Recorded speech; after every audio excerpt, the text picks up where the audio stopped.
آگاہی کرنی ہے امت مسلمہ کو، امت مسلمہ کو بتانا ہے، کیونکہ یہ سازش عالم اسلام کے خلاف کی جا رہی ہے۔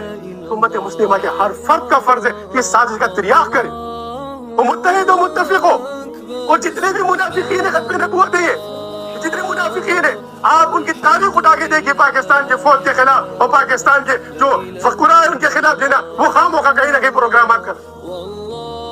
ان کا کام بھی پاکستان کی جو امام مہدی علیہ السلام کے لشکر کے سوائے پاکستان کی فوج ہے ان کے خلاف عوام کو ورغلانا ہے۔ یہ منافقین ہے، آپ ان کی پہچان کریں، ان کی پہچان کی سب سے بڑی نشانی کیا ہے؟ ان نشانیات کی طرف آپ کو لانا چاہتا ہوں تاکہ آپ ان کے الفاظ سے ان کو پہچان لیں۔ یہ منافقین ہے، یہ سیاسی مفاد پہ اٹھا رہے ہیں حضور نبی کے صلی اللہ علیہ وسلم کے نام سے،